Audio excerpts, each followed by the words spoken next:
PMV Nike was William Nathan's personal vessel. She started life as an ore hauler, completed a long career hauling rocks for various mining consortiums, then was consigned to the breakers in Sawgrass.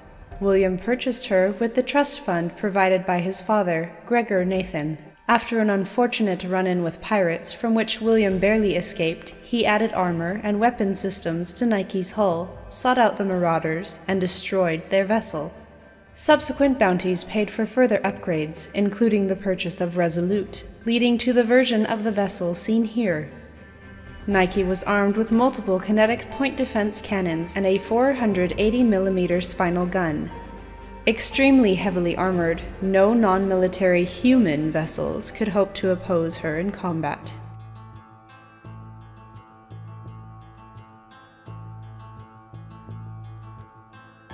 Alright, let's head on inside.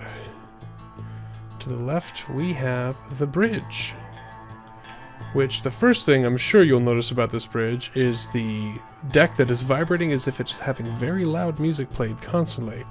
This is because the attachments mod, which used to work flawlessly, stopped working after one of the updates, and this caused a lot of problems. For filming, I ended up landing gearing the whole shebang to the deck, which you can probably see in a couple quick shots in the series. So we've got captain seat, passenger seat, all the doodads on here telling you everything. I don't think the programmable block's actually working right now because I am not very good at that stuff. We've got Nike's big shooty over here. It's one of the big Tellian Mark 1 batteries. Yeah, bridge is pretty straightforward, pretty small, but it's utilitarian, and that suits Nathan just fine. We're gonna run down the length of the ship here, nice long neck, come down into this airlock, and come out into the big old cargo bay here, which is very busy. It has a lot of stuff going on. We've got our hangar door down here, and we got the big crane right there. You saw that in the very first episode, picking up that wreck. So this is a holdover from when the ship was an ore hauler. The space is a little bit more open back then, but they'd loft big containers or even large chunks of asteroid into the ship for transport to other systems. You see the jump drive up there. Yeah, so our first stop on the 10 credit tour, reactor right there, is... Here is Detrevny's little cell, for want of a better term. This is where he lived for a while. He's got a little button panel on the wall here.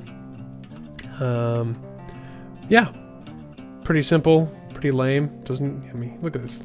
Stuck with a single bed. That's just torture. Nice view of the cargo bay. All these rooms are sealed and pressurized on their own in case something bad, like a railgun, happens to the main cargo here. Or, you know, maybe a large ship coming through the ceiling. Don't know why anyone would ever expect that to happen. Alright, next stop here, we've got the medical bay, where Detrevny had that nice long talk with Resolute. Got a couple of benches here for resting, changing your suit. Got your basic medical room, cryopod for those situations where you just need to take a long nap. But yeah, that's that area. Move over to the other side to the captain's quarters, which also pressurized. I have not figured out where the hole in this main room is yet. It's somewhere. It wasn't there before, and it is now, and I'm not sure what that's about. But it's a set piece, so I didn't need to pressurize it for real. So here we are. Here's Nathan's bed. He's got a nice, nice wide room here. He's got a desk for some work.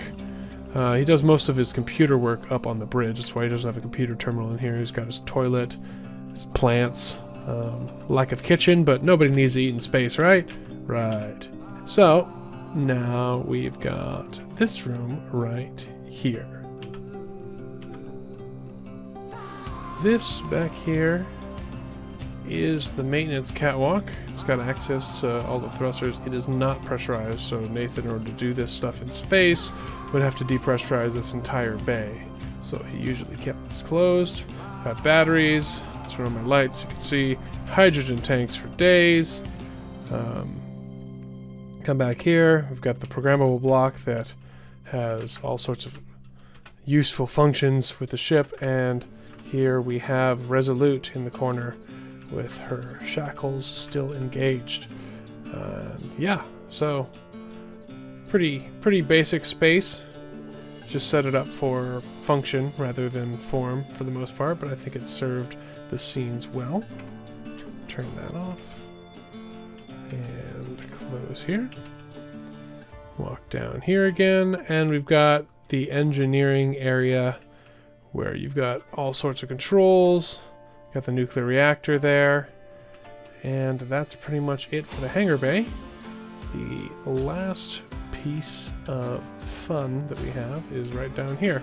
It's open to space. Hey, I bet you that's why it's not pressurized, because the door's open. I bet you that's why. It's probably it, huh? Nope, not it. Oh well, that's fine. Yeah, so this walks right down here, and you can stop on the planet if you're landed. I'm obviously landed on a planet right now. I missed the planet. That's okay. So yeah, that's Nike. She is a beast. She's a brute. She's ugly. She's well armed, and she was a lot of fun to build, and even more fun to blow up. I hope you guys enjoyed this spotlight. I always like doing these little Ships of Deadly Salvage vignettes because it gives me a chance to talk about the ships and give you a little bit more lore and talk about the designs themselves. Oh, there's one more thing. One more thing here. So all this, look at this. Look at that greebling. I was so proud of myself. But this whole neck here, originally, when the ship was an ore hauler, this was all open space up to the bridge. There were like crew accommodations in here, and one of the things Nathan did when he outfitted this thing for combat and stuck that giant gun in is he stuck this feed tube, had this all stuck in here and ready to go, and cut down a lot on the ship's living space. So that's why the living spaces seem very, very haphazard. It's because Nathan likes big shooties over comfort. But yeah. Anyway, hope you guys enjoyed this, and I will be putting this up on the workshop post-haste. Would you like a banana?